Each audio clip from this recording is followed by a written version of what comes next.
नमस्कार, आप सभी का स्वागत है यूथ अध्ययन के चैनल पे। एक बार फिर से मैं आप सभी के बीच हिमाचल प्रदेश की परीक्षाओं में बार बार पूछे जाने वाले प्रश्नों की एक सीरीज लेके आया हूं, जिसका कि पहला प्रश्न है कि निम्नलिखित में से किस विदेशी आक्रमणकारी ने सन 1009 में कांगड़ा पे आक्रमण किया था। तो किस विदेशी आक्रमणकारी ने 1009 में कांगड़ा किले पे आक्रमण किया था? तो इनका नाम था महमूद गजनबी। महमूद गजनबी के द्वारा 1009 ईस्वी में कांगड़ा किले पे आक्रमण किया गया था। क्वेश्चन इसके अलावा ये भी आ सकता है कि जब इन्होंने कांगड़ा किले पे आक्रमण किया था तो कांगड़ा के राजा कौन थे? तो जब जब महमूद गजनबी ने कांगड़ा पे आक्रमण किया था तो कांगड़ा के राजा थे जगदीश चंद। उसके अलावा और भी बहुत सारे आक्रमणकारी थे जिन्होंने कांगड़ा किले पे आक्रमण किया था। तो दो और कर लेते हैं। एक तो मोहम्मद बिन तुगलक।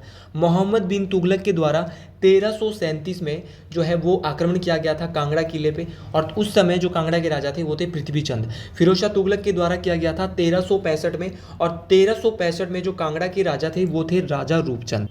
अगले क्वेश्चन की हम बात करते हैं। पार्वती उहल नामक नदियाँ डैश की सहायक नदियाँ हैं। पार्वती और उहल की अगर मैं बात करता हूँ तो ये ब्यास की सहायक नदियाँ हैं। अगर कुछ टफ क्वेश्चन यहाँ से आ जाए पेपर तो टफ क्वेश्चन आ सकते हैं, तो इसकी इंपॉर्टेंट सहायक नदियाँ परीक्षाओं में पूछी जा सकती है। अगर मैं ब्यास की कुछ सहायक नदियों की बात करता हूँ तो पार्वती जो है वो ब्यास की सहायक है, मलाना ब्यास की सहायक है, उहल नदी ब्यास की सहायक है, सेंज हो गया, तीर्थन हो गया, हारला नदी हो गया, बनेर नदी हो गया, बाणगंगा, फ्यूजल नदी, मनालसू नदी, सोलंग नदी, सरवरी नदी, देहर नदी, हंसा नदी, ज्यूणी नदी और सुकेती नदी, ये सारी की सारी सहायक किसकी है? ब्यास की सहायक नदी है। अगर मैं बात करता हूँ ब्यास नदी की, तो ब्यास नदी का जो उद्गम है वो कहाँ से होता है? तो ब्यास नदी का जो उद्गम होता है ये रोहतांग दर्रे के समीप कहीं से होता है। और अगर मैं बात करता हूँ रोहतांग दर्रे की, तो रोहतांग दर्रे का कभी परीक्षाओं में पुराना नाम भी पूछ लिया जाता है। तो रोहतांग दर्रे का जो पुराना नाम है वो है भृंगुतुंग। याद रखना क्या नाम है? भृंगुतुंग रोहतांग दर्रे का पुराना नाम है। और ब्यास नदी का जो वैदिक नाम, ये बहुत बार परीक्षाओं में पूछ लिया जाता है। तो ब्यास नदी का वैदिक नाम है अर्जकिया। क्या नाम है? अर्जकिया इसका वैदिक नाम है, और संस्कृत नाम जो इसका है वो है बिपाशा। अगले क्वेश्चन की मैं बात करता हूँ। अगला क्वेश्चन भी बहुत ही ज़्यादा इंपॉर्टेंट है। निम्नलिखित में से कौन सी झील चंबा जिले में स्थित नहीं है? तो क्वेश्चन आया कि चंबा जिले पे कौन सी झील स्थित नहीं है? तो चंबा जिले में भैया मणिमहेश चंबा में है, लामा चंबा में, महाकाली चंबा में, कुंतवियोग झील। कुंतवियोग झील चंबा में स्थित नहीं है। अगर चंबा में नहीं है तो कहाँ पर है? तो कुंतवियोग झील की अगर मैं बात करता हूँ, कुंतवियोग झील मंडी में स्थित है, कलासर झील मंडी में स्थित है, सुक्सर झील मंडी में स्थित है, पंडोह झील हिमाचल प्रदेश की सबसे छोटी कृत्रिम झील पंडोह झील भी मंडी में है, पराशर झील मंडी में है, रिवाल्सर झील भी अपनी मंडी में है। और अगर मैं रिवाल्सर झील की बात करता हूँ तो ये तैरते हुए 60 टापुओं की झील के नाम से हिमाचल के किस झील को जाना जाता है? तो तैरते हुए 60 टापुओं की झील के नाम से हिमाचल प्रदेश की रिवाल्सर झील को जाना जाता है। ऋषि पद्माकर की पूजा भी रिवाल्सर झील में ही की जाती है। और सिख, हिंदू और बौद्ध, इन तीनों धर्मों के जो मंदिर है ये भी यहीं पे स्थित है। और अगर मैं बात कर चंबा की, चंबा में भी कुछ झीलें हैं, और मंडी में यही झीलें थी। दो और थी, कुमारवा और कामरू नाग और मच्छियाल, ये भी कहाँ पे है? मंडी में है। इसके अलावा चंबा में मणिमहेश झील है, लामा झील चंबा में है, महाकाली झील चंबा में है। इसके अलावा खजियार झील चंबा में है, गढ़ासरू झील चंबा में है, चमेरा झील जो है वो चंबा में है, और चंद्रकूप ताल जो कि बर्फ़ से ढकी रहती है ये भी चंबा में ही स्थित है। तो ये कुछ झीलें थी जो चंबा और मंडी की हमने पढ़ी, मोस्ट इंपॉर्टेंट झीलें जो बार बार परीक्षाओं में पूछी जा रही है। अदर जो मैं आपको जानकारी दे रहा हूँ यहाँ से वो बहुत ज़्यादा इंपॉर्टेंट रहने वाली है सभी परीक्षाओं। तो एक एक बार आप मेरे द्वारा जो एक्स्ट्रा बात बोली जा रही है क्वेश्चन के अलावा ये भी याद रखें। बलय नामक उपजाऊ घाटी हिमाचल प्रदेश के किस जिले में है? देखिए, बलय जो घाटी है वो हिमाचल प्रदेश की सबसे अधिक उपजाऊ घाटी है। बलय घाटी की अगर बात करता हूँ तो ये मंडी जिले में स्थित है। बलय घाटी तो मंडी में है। इसके अलावा हिमाचल प्रदेश में चंबा घाटी की अगर मैं बात करता हूँ तो इसे दूध और शहद की घाटी भी कहा जाता है, valley of honey and milk कहा जाता है। इसके अलावा हिमाचल प्रदेश में बंदर घाटी कहाँ पर है? तो बंदर घाटी भी अपने चंबा में स्थित है। इसके अलावा मुलंग घाटी बहुत इंपॉर्टेंट है। मुलंग घाटी हो गया, चंद्रा घाटी हो गया, भागा घाटी हो गया, पट्टन घाटी हो गया, मटुआ घाटी हो गया, लिंगटी घाटी हो गया, पीन घाटी हो गया। ये सारी की सारी घाटियाँ जो है वो कहाँ पे है? चाहे मुलंग घाटी हो गया, चंद्रा हो गया, भागा हो गया, पट्टन घाटी हो गया, मटुआ घाटी हो गया, लिंगटी घाटी हो गया, पीन घाटी होगा, ये सारी की सारी घाटियाँ लाहौल स्पीति में स्थित है। दोस्तों इसके अलावा किन्नौर में कौन कौन सी घाटियाँ हैं, तो अगर मैं किन्नौर की बात करता हूँ तो किन्नौर में जो है बसपा घाटी है, जिसको सांगला घाटी भी कहा जाता है। मोस्ट इंपॉर्टेंट है ये परीक्षाओं के लिए। छितकुल गांव जो है वो कहाँ पर स्थित है, किस घाटी में है छितकुल गांव, तो छितकुल जो गांव है ये बसपा घाटी में स्थित है।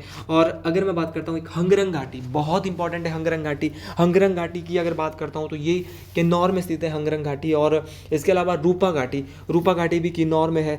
पब्बर घाटी शिमला में है। और इसके अलावा एक घाटी और है क्यारदादून घाटी। क्यारदादून घाटी को पॉन्टा घाटी भी कहा जाता है। और ये जो घाटी है ये कहाँ पे है, तो ये हिमाचल प्रदेश के सिरमौर ज़िले में। इसके अलावा सोलन की अगर बात करता हूँ तो सोलन में क्यारदादून सिरमौर में है, और दून घाटी जो है वो खाली सोलन में। सोलन में सपरून घाटी भी है, कुनिहार घाटी भी सोलन में है। और एक अश्विनी घाटी, अश्विनी खड़ जी का मंदिर और अश्विनी घाटी भी जो है वो सोलन में है। तो ये सोलन की भी आप याद रखिए, दून घाटी, सपरून घाटी, कुनियार घाटी, ये सारी की सारी सोलन की है। हर एक क्वेश्चन मोस्ट इंपॉर्टेंट रहने वाला है, आप हर एक क्वेश्चन को ध्यान से पढ़ के जाए। अगला क्वेश्चन थोड़ा सा देख लेते हैं कि हिमाचल प्रदेश के संदर्भ में धातु क्या है। धातु की अगर मैं बात करता हूँ तो ये महिलाएं जो है, आप शिमला और सिरमौर की जो महिलाएं हैं उनके द्वारा एक ये पोशाक है जिसको पहना जाता है सर पे। तो इसका आंसर जो है नन ऑफ दीज आ जाएगा, क्योंकि यहाँ पे ऐसा ऑप्शन ही नहीं था, ना ट्रेडिशनल पुडिंग था ये, ना ट्रेडिशनल म्यूजिक था। तो ये पोशाक था जिसको सर पे पहनती है महिलाएं, धातु। अगले क्वेश्चन की बात करते हैं। हिमाचल प्रदेश के संदर्भ में पिटचुक एक है, पिटचुक देश है। तो पिटचुक क्या है भैया? पिटचुक जो है एक ट्रेडिशनल मैरिज का टाइप, मैं इसको बोलूँगा पारंपरिक विवाह की एक रीति है पिटचुक। तो आपने याद रखना है पिटचुक है क्या है। पिटचुक एक विवाह का प्रकार है। इसके अलावा कुछ और भी विवाह के प्रकार है, जैसे झिंडफुक। झिंडफुक जो क्या है, एक ये भी विवाह का मैरिज का टाइप है। झंझारा मैरिज का टाइप है। बट्टा सट्टा बहुत इंपॉर्टेंट है। घर जवंतरी और दानपून। घर जवंतरी, दानपून, जानेकंग और जानेतंग ये स्वांगला के मैरिज के टाइप है, अरेंज मैरिज के टाइप है ये। तो ये सारी चीज़ें आपने याद रखनी है, मोस्ट इंपॉर्टेंट है। जानेकंग, जानेतंग, बट्टा सट्टा, घर जवंतरी, झंझारा, दानपून, झिंडफुक, घर जवंतरी, ये सारे के सारे क्या है, मैरिज के टाइप है हिमाचल प्रदेश जनजातियों के। अगले क्वेश्चन की बात करते हैं कि बिलासपुर में स्थित द्योली डैश के लिए प्रसिद्ध है। देखिए बिलासपुर में स्थित है द्योली फिश फार्म। देखिए मत्स्य पालन केंद्र, फिश ब्रीडिंग सेंटर है। पूरे एशिया का सबसे बड़ा जो मत्स्य पालन केंद्र है वो द्योली बिलासपुर में स्थित है। अगर द्योली भी ऑप्शन में नहीं आएगा तो घाघस कभी कभार आ सकता है। आपने याद रखना है कि घाघस भी ये द्योली के आसपास स्थित है, तो घाघस के समीप स्थित है ये द्योली फिश फार्म। और ये किसके किनारे स्थित है, तो एक अलीखड़ है, याद रखना अलीखड़ के किनारे स्थित है एशिया का सबसे बड़ा मछली प्रजनन केंद्र द्योली फिश फार्म। और ये जो अलीखड़ है वो खुद किसकी सहायक है, तो अलीखड़ जो है खुद सहायक है सतलुज की। प्रसिद्ध पुस्तक त्वारिख व जुग्राफिया रियासत बिलासपुर कहलूर की किसकी रचना है, तो एक प्रसिद्ध पुस्तक है, फेमस बुक है जिसका नाम है त्वारिख एंड जुग्राफिया रियासत बिलासपुर कहलूर। तो ये बुक जो है वो राजा अक्षर सिंह के द्वारा इसको लिखा गया था। अगर मैं बात करता हूँ ये तो अक्षर सिंह के द्वारा लिखी गई थी त्वारिख और जुग्राफिया रियासत। लेकिन अगर क्वेश्चन आएगा कि हिमाचल प्रदेश परिचय और हिमाचल प्रदेश अतीत वर्तमान भविष्य एक झलक, ये बुक किन के द्वारा लिखी गई है? दो बुक है, हिमाचल प्रदेश परिचय और हिमाचल अतीत वर्तमान भविष्य एक झलक। तो ये लिखी है देवराज शर्मा ने। किन्नर प्रदेश जो बुक है ये लिखी है राहुल संस्कृत्यान ने। एक बुक है किन्नर लोक साहित्य बुक लिखी है DBR शर्मा ने। और हिमाचल बॉर्डरलैंड जो बुक लिखी है ये लिखी है राम राहुल ने। और इसके अलावा एक बुक और है हिमाचल एबॉर्ड ऑफ लाइट, बहुत इंपॉर्टेंट है, निकोलस रॉरिक के द्वारा इस बुक को लिखा गया है। एक बुक है TS ऑफ हिमाचल प्रदेश। तो TS ऑफ हिमाचल प्रदेश जो ST ऑफ हिमाचल प्रदेश जो है वो लिखी है TS नेंगी। और कामन्य किन्नौर जो लिखी गई है बहुत इंपॉर्टेंट है, कामन्य किन्नौर RK कौशल के द्वारा। कुल्लूत देश की कहानी, ये बुक लिखी है लालचंद प्रार्थी जी के द्वारा। अगले क्वेश्चन की बात करते हैं। चंद्रधर शर्मा गुलेरी पुरस्कार किस क्षेत्र में उल्लेखनीय कार्य के लिए दिया जाता है? जो चंद्रधर शर्मा गुलेरी पुरस्कार है वो हिंदी साहित्य के लिए दिया जाता है, क्योंकि चंद्रधर शर्मा गुलेरी खुद एक राइटर थे। और पहला जो चंद्रधर शर्मा गुलेरी अवार्ड हिमाचल प्रदेश में पुरस्कार जो दिया जाता है वो श्री केशव को दिया जाता है। भैया कब दिया जाता है श्री केशव को? 1986 में दिया जाता है भैया। 1986 में पहला चंद्रधर शर्मा गुलेरी अवार्ड श्री केशव को मिलता है 1986 में। डॉक्टर YS परमार अवार्ड किसको मिलता है? है तो डॉक्टर वाई.एस. परमार अवार्ड 1986 में मियाँ गोवर्धन सिंह को मिलता है। उसी प्रकार एक अवार्ड और है हिमाचल में जिसका नाम है पहाड़ी गांधी बाबा काशीराम अवार्ड। तो पहाड़ी गांधी बाबा काशीराम अवार्ड 1986 में दिया जाता है और ये किसको दिया जाता है? जयदेव किरण को दिया जाता है। तो ये सारे अवार्ड आपने याद रखना है, मोस्ट इंपॉर्टेंट है। हर एक क्वेश्चन आपको, अगर आप तैयारी कर रहे हैं तो अब क्वेश्चन का जो लेवल है वो इसी तरह रहना चाहिए। आपको हर एक क्वेश्चन के बारे में पता होना चाहिए, एक क्वेश्चन के साथ 4 क्वेश्चन और पता होने चाहिए तभी। और अगर आपको ये वीडियो अच्छी लग रही है तो आप आगे इस वीडियो को शेयर कर सकते हैं। मेरी आपसे उम्मीद है कि अगर आप पूरी वीडियो देख रहे हो तो आप, और अगर सरकारी किसी भी एग्जाम की तैयारी कर रहे हो तो आप इस वीडियो को अधिक से अधिक अपने दोस्तों तक भी शेयर कर सकते हो। निम्नलिखित में से कौन से स्वतंत्रता सेनानी का नाम सिरमौर सत्याग्रह से जुड़ा हुआ है? तो अगर बात करता हूँ मैं कि कौन से जो स्वतंत्रता सेनानी है जिनका सिरमौर सत्याग्रह से नाम जुड़ा हुआ है, तो इनका नाम है चौधरी शेरजंग। चौधरी शेरजंग का जो संबंध है ये सिरमौर सत्याग्रह से जुड़ा था, बड़ा नाम है। चौधरी शेरजंग के नाम पे हिमाचल प्रदेश का एक नेशनल पार्क है जो कि सिरमौर जिले में है, जिसका नाम है सिमलवाड़ा नेशनल पार्क। तो सिमलवाड़ा नेशनल पार्क को चौधरी शेरजंग नेशनल पार्क के नाम से भी जाना जाता है। ये आर्मी में होते थे चौधरी शेरजंग, इनको कर्नल शेरजंग भी कहा जाता था। और अगर मैं बात करता हूँ सिरमौर की, तो सिरमौर जिले का जो हेड क्वार्टर है वो कहाँ पर है? तो सिरमौर जिले का जो हेड क्वार्टर है वो नाहन में स्थित है। क्वेश्चन ये भी आ सकता है कि सिरमौर रियासती प्रजामंडल की स्थापना कब हुई? तो सिरमौर प्रजामंडल की जो स्थापना है वो 1939, याद रखना है, सिरमौर प्रजामंडल की स्थापना 1939 में होती है। इसको स्थापित किया गया था। और याद रखना पजौता आंदोलन, एक भारत छोड़ो आंदोलन की तरह ही एक पजौता आंदोलन जो कि 1942 में हुआ था, पजौता आंदोलन, ये भी आपने याद रखना है। और जब पजौता आंदोलन हुआ था तो सिरमौर के जो राजा थे वो थे राजा राजेंद्र प्रकाश। और राजेंद्र प्रकाश सिरमौर के राजा होते थे 1942 के आसपास, और यही सिरमौर के अंतिम राजा भी थे। तो हर एक क्वेश्चन मोस्ट इंपॉर्टेंट बनता है। अगला क्वेश्चन है, निम्न में से कौन सा मंदिर एलोरा ऑफ हिमाचल प्रदेश के नाम से जाना जाता है? भैया एलोरा ऑफ हिमाचल प्रदेश के नाम से जो है वो मसरूर रॉकेट टेम्पल को जाना जाता है, जो कि कांगड़ा जिले में स्थित है। मसरूर रॉकेट टेम्पल, इसे एलोरा ऑफ हिमाचल कहा जाता है। लेकिन क्वेश्चन कल के लिए सेम आता है कि ताबो मठ को क्या कहा जाता है? ऑप्शन में है ताबो गुम्फा। तो ताबो गुम्फा को जो है, ताबो मठ को जो है हिमाचल प्रदेश का अजंता कहा जाता है, जो कि स्पीति में स्थित है। भरमौर में क्या है? भरमौर चंबा में यहाँ पे 84 मंदिर है। एक मंदिर हिमाचल में है पंचवक्त्र मंदिर। देखिए भैया पंचवक्त्र मंदिर की अगर बात करते हैं तो जो ये पंचवक्त्र मंदिर है ये हिमाचल प्रदेश के मंडी जिले में स्थित है, और इसको मंडी के राजा सिद्ध सेन के द्वारा बनाया गया था। ये क्वेश्चन बहुत बार परीक्षाओं में आ रहा है, तो आप इस क्वेश्चन को ना भूलें, बहुत महत्वपूर्ण क्वेश्चन है, ध्यान से पढ़ के जाए। मंडी में ही भूतनाथ मंदिर है, महुनाग जी का मंदिर मंडी में है। तो ये सारे के सारे मंदिर जो है मंडी में स्थित। अगले क्वेश्चन की बात करते हैं। अगला क्वेश्चन बहुत इंपॉर्टेंट है, हर एक बात को हम ध्यान से पढ़ेंगे क्योंकि हर एक बात इंपॉर्टेंट होती है। देखिए अगर मैं बात करता हूँ, यहाँ पे कुछ मेले दिए हैं, तो जैसे रेणुका का मेला, रेणुका का मेला जो है एक अंतर्राष्ट्रीय मेला है जो कि सिरमौर जिले में लगता है। इस मेले को दिवाली के 10 दिन बाद मनाया जाता है। तो दिवाली के 10 दिन बाद ये मेला होता है। और लवी मेला जो है रामपुर बुशहर में होता है, ये आपने याद रखना है। और इसको लवी मेले को जो है रामपुर जो बुशहर रियासत के एक राजा कहरी सिंह के द्वारा शुरू किया गया था। और ये अगर मैं बात करता हूँ मिंजर मेला चंबा में होता है, और मिंजर मेले को चंबा के राजा साहिल बर्मन जी के द्वारा शुरू किया गया था। अगले क्वेश्चन की मैं बात करता हूँ, हिमाचल प्रदेश की पहली महिला राज्यपाल कौन थी? तो भैया क्वेश्चन आ रहा है कि पहली महिला राज्यपाल, बेसिक क्वेश्चन है, पहली महिला राज्यपाल कौन है? शीला कौल। लेकिन क्वेश्चन आएगा पहले पुरुष राज्यपाल, तो पहले पुरुष राज्यपाल कौन थे? एस चक्रवर्ती, या पहले राज्यपाल भी आ सकता है, तो इनका नाम है एस चक्रवर्ती। क्वेश्चन आ सकता है कि पहली महिला चीफ जस्टिस हाई कोर्ट की, पूरे भारत में उच्च न्यायालय की पहली हाई कोर्ट की जो मुख्य न्यायाधीश बनी थी वो हिमाचल प्रदेश के हाई कोर्ट में बनी थी, इनका नाम था श्रीमती लीला सेठ। इसके अलावा क्वेश्चन आ सकता है कि पहली महिला विधानसभा स्पीकर हिमाचल प्रदेश की, तो इनका नाम था विद्या स्टोक्स।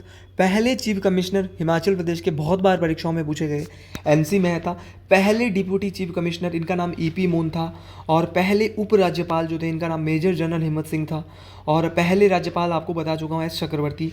और पहले मुख्य सचिव, first chief secretary Himachal Pradesh, तो इनका नाम केएल मेहता था। पहले लोका आयुक्त, बहुत इंपॉर्टेंट है ये प्रश्न, पहले लोकायुक्त TBR टाटाचारी। हिमाचल प्रदेश एचपीयू जो था हिमाचल प्रदेश यूनिवर्सिटी, इसके पहले कुलपति doctor RK Singh, doctor Ramkaran Singh थे। और हर एक क्वेश्चन मोस्ट इंपॉर्टेंट बनता है यहाँ से। अगले क्वेश्चन की मैं यहाँ से बात करता हूँ, हिमाचल प्रदेश में कृषि विश्वविद्यालय कहाँ पर स्थित है।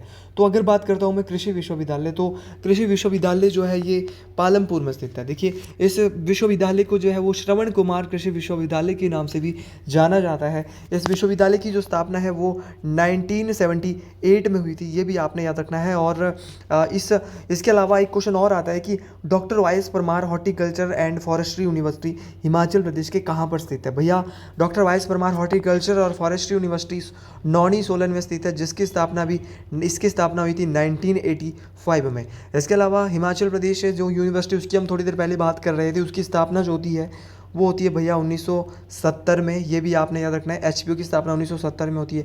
एपीजे यूनिवर्सिटी शिमला में है, बारा यूनिवर्सिटी सोलन में है। श्री साई यूनिवर्सिटी कहाँ पे है ये आप कमेंट बॉक्स में बताएं, बहुत इंपॉर्टेंट है। मानव भारती कहाँ पे है, ये सारी की सारी बातें बहुत इंपॉर्टेंट है। इसके अलावा अगर मैं बात करता हूँ सेंट्रल यूनिवर्सिटी हिमाचल प्रदेश की, तो ये धर्मशाला में है। आपकी चितकारा यूनिवर्सिटी जो है वो सोलन में है। आपकी शूलिनी यूनिवर्सिटी सोलन में है। इंटरनल यूनिवर्सिटी बड़ूसाई में है हिमाचल की। और एक और जैसे इंडस इंटरनेशनल यूनिवर्सिटी हिमाचल प्रदेश में है जो कि बाथू में स्थित है। श्री साई यूनिवर्सिटी जो है वहीं पे है जहाँ पे कृषि विश्वविद्यालय भी है हिमाचल का। मानव भारती बोल दिया सोलन में। और महर्षि मार्कंडेश्वर यूनिवर्सिटी ये भी सोलन में स्थित है, जिसको एमएमयू भी कहते हैं। तो हर एक क्वेश्चन मोस्ट इंपॉर्टेंट बनता है। आप लोग कितने ध्यान से सुनते हो, महत्वपूर्ण, तभी मज़ा आ रहा है। अगर आप ध्यान से नहीं सुनोगे तो मज़ा बिल्कुल नहीं आए। और अगर आप हमसे जुड़ना चाहते हैं हमारे स्टडी ग्रुप से, तो ये हमारा नंबर है, आप इस स्टडी ग्रुप से भी जुड़ सकते हैं। आपको काफ़ी हेल्प मिल सकती है इन चीज़। अगला क्वेश्चन है कि गसोता मेला हिमाचल प्रदेश के किस ज़िले में मनाया जाता है। क्वेश्चन बोल रहा है कि जो गसोता मेला होता है ये हिमाचल प्रदेश के हमीरपुर में मनाया जाता है। हमीरपुर में एक तो गसोता मेला होता है, एक हमीर उत्सव यही होता है। सुजानपुर में जो है, सुजानपुर के हमीरपुर की होली बड़ी फेमस है। हिमाचल प्रदेश की सबसे प्रसिद्ध होली है सुजानपुर के हमीरपुर की, और हमीरपुर के सुजानपुर की। और बाबा बड़बाग सिंह का जो मेला है वो ऊना के मैडी में होता है। इसके अलावा मिंजर मेला होता है, मिंजर मेला चंबा में होता है। और मिंजर जो मेला है ये अभी सावन का मंथ चल रहा था पीछे, second Sunday of Sawan month से third Sunday of Sawan month तक होता है।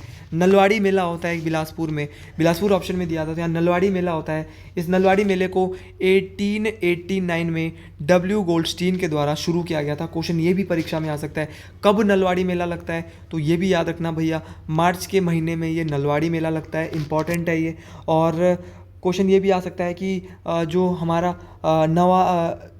नवाला उत्सव है ये गद्दियों के द्वारा मनाया जाता है। और गोची उत्सव लाहौल स्पीति में होता है। और अपना हालदा उत्सव जो है ये लाहौल स्पीति में होता है। फुलेज मेला कहाँ पे होता है, फुलेज मेला याद रखना किन्नौर में होता है। शिशु मेला जो है ये लाहौल स्पीति में होता है। लोसर फेस्टिवल लाहौल स्पीति और किन्नौर दोनों में होता है। तो हर एक बात, और लोसर जो फेस्टिवल है ये एक नव वर्ष का त्यौहार है, और ये किन्नौर में भी होता है और लाहौल स्पीति में भी होता है, दोनों ही जिलों में लगता है। तो आपने ये याद रखना है, मोस्ट इंपॉर्टेंट है। अगले क्वेश्चन की बात करते हैं, मेजर सोमनाथ शर्मा हिमाचल प्रदेश के किस जिले से संबंधित है। तो अगर बात करते हैं मेजर सोमनाथ शर्मा की, तो ये हिमाचल के कांगड़ा जिले से संबंधित है। देखिए दोस्तों, ये कांगड़ा जिले से संबंधित है। इनका जो जन्म हुआ था वो 1923 के आसपास जो है मेजर सोमनाथ शर्मा जी का जन्म होता है। और मरणोपरांत मेजर सोमनाथ जी को मरणोपरांत जो है वो सोमनाथ शर्मा जी को परमवीर चक्र मिलता है। और क्यों मिलता है भैया, 1947 में जो पाकिस्तान के साथ युद्ध हुआ था उसमें इन्होंने बहुत अधिक वीरता दिखाई थी, और वीरता दिखाने के लिए सर्वप्रथम परमवीर चक्र जो भारत में मिलता है वो पूरे भारत में हिमाचल के एक व्यक्ति, एक वीर सेनानी पर सोमनाथ शर्मा जी को मिलता है। तो हर एक क्वेश्चन मोस्ट इंपॉर्टेंट है। और अगला क्वेश्चन है, ये इन्हीं के भाई थे जो जिनके बारे में अगला क्वेश्चन है, हिमाचल प्रदेश के प्रथम सेना प्रमुख कौन है। हिमाचल प्रदेश की बात हो रही है और प्रथम सेना प्रमुख थे हिमाचल से, तो भैया इनका नाम था जनरल वीएन शर्मा। हिमाचल के ऐसे पहले व्यक्ति जो सेना में प्रमुख रहे हैं भारतीय थल सेना में, तो इनका नाम है वीएन शर्मा। वीएन शर्मा सेना प्रमुख रहे हैं, आर्मी चीफ रहे हैं भैया, याद रखना। और ये मेजर सोमनाथ शर्मा जी के भाई थे, ये भी आपने याद रखना है, मोस्ट।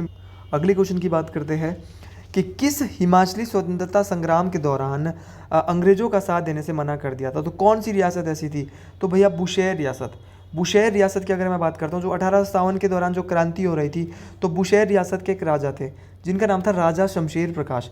राजा शमशेर प्रकाश के द्वारा जो है राजा शमशेर प्रकाश के द्वारा जो है जो है अंग्रेज़ों का साथ देने से जो है मना कर दिया जाता है 1857 की जो क्रांति हुई थी उसमें। अगर मैं बुशेहर रियासत की बात करता हूँ तो बुशेहर रियासत की जो स्थापना है वो राजा प्रद्युमन के द्वारा की गई है और बुशेहर रियासत की जो राजधानी है वो कामरू से सराहन, याद रखना, कामरू से सराहन बुशेहर रियासत की राजधानी कौन ले गया था? तो कामरू से सराहन ले गया था भैया राजा चतर सिंह। इसके अलावा जो है बुशेहर रियासत के ऐसे राजा जिनको अजान बाहू और छत्रपति की उपाधि भी मिली है। तो अजान बाहू के नाम से कहरी सिंह को जाना जाता था जो कि बुशेहर रियासत के एक राजा थे और छत्रपति की जो उपाधि इनको दी वो मुगल बादशाह औरंगजेब के द्वारा दी गई थी। लवी का जो मेला है वो किसके द्वारा स्टार्ट करवाया गया था? तो लवी का जो मेला है ये स्टार्ट जो है ये भी इन्हीं के द्वारा शुरू करवाया गया था, जिसकी मैं थोड़ी देर पहले आपके समक्ष बात कर रहा था। राजा कहरी सिंह के द्वारा इसको शुरू करवाया गया था। और अंतिम राजा बहुत इंपॉर्टेंट है, अंतिम राजा कौन थे? तो अंतिम राजा थे राजा पदम सिंह। ये वही राजा पदम सिंह है जो हिमाचल प्रदेश के 6 बार के मुख्यमंत्री वीरभद्र सिंह जी, इनके पिताजी थे राजा पदम सिंह और ये बुशेहर रियासत के अंतिम राजा थे। राजा वीरभद्र सिंह जी के आगे तो राजा नाम आया है, लेकिन वैसे वो भी राजा ही थे यार, क्योंकि उन्होंने बहुत किया है। ये आधुनिक हिमाचल के निर्माता मैं उनको कहूँ तो ये कम बात होने वाली नहीं है, बहुत योगदान दिया है हिमाचल के लिए राजा वीरभद्र सिंह जी के द्वारा। अगले क्वेश्चन की बात करते हैं। हर एक क्वेश्चन मोस्ट इंपॉर्टेंट है भैया। 1952 में हिमाचल प्रदेश के लिए गठित विधानसभा में कितने सदस्य थे? तो 1952 में जब हिमाचल प्रदेश की जब स्थापना होती है तो उसके बाद विधानसभा आती है 51-52 में, तो उस समय जो गठित विधानसभा में जो सदस्य थे वो मात्र और मात्र 36 थे। उसमें से 36 में चुनाव हुआ था। 1951 में 24 कांग्रेस के जीते और 12 निर्दलीय जीते। ये भी आपने याद रखना है, ये मोस्ट इंपॉर्टेंट बात है। क्वेश्चन ये भी आ सकता है कि भैया ये बताइए कि हिमाचल प्रदेश विधानसभा में वर्तमान में 68 सीटें हैं। 68 में से सर्वाधिक कहाँ पे है? तो 15 सर्वाधिक कांगड़ा में है, 10 जो है मंडी में है, 8 शिमला में है, 5 सीटों वाले 5 ज़िले हैं, सिरमौर, चंबा, हमीरपुर, ऊना, सोलन। तो ये पांचों ही ज़िले ऐसे हैं जहाँ पे विधानसभा की 5-5 सीटें हैं। 4-4 सीटों वाले कौन कौन से हैं? तो 4 सीटों वाले 2 हैं, एक है बिलासपुर, दूसरा है कुल्लू, एक वाले लाहौल स्पीति और किन्नौर। क्योंकि जब विशाल हिमाचल का निर्माण हुआ था तो उसी समय जो है वो शिमला भी हिमाचल प्रदेश की राजधानी बनी थी। ये बात आपने याद रखनी है, मोस्ट इंपॉर्टेंट बात है। और शिमला की अगर बात कर लेते हैं तो ये 1966 में तो हिमाचल की राजधानी बनी। वर्तमान में तो है शिमला ही है और कोई नहीं हो सकती। और ग्रीष्मकालीन राजधानी जो भारत की बनी थी शिमला, वो भी बनी थी, किसके समय बनी थी? तो ये एक होते थे भारत के वायसरॉय सर जॉन लॉरेंस। तो सर जॉन लॉरेंस के द्वारा जो है वो मतलब सर जॉन लॉरेंस जो है उस समय होते थे और उस समय ग्रीष्मकालीन राजधानी जो है वो शिमला जो होती थी। अगर आपको वीडियो अच्छी लगी है तो आप कमेंट बॉक्स में हर हर महादेव का एक कमेंट जरूर डालें। अगर आपको वीडियो अच्छी लगी और आप हिमाचल प्रदेश परीक्षाओं की तैयारी कर रहे हैं तो आप सपोर्ट कर सकते हैं। इस वीडियो को अधिक से अधिक लोगों तक शेयर कर सकते हैं ताकि अपने सगे संबंधी व्हाट्सएप पे, स्टेटस पे, हर जगह जो है आप इस पे स्टेटस लगा सकते हैं। तो आज के लिए इतना ही। जय हिंद, जय हिमाचल प्रदेश, हर हर महादेव।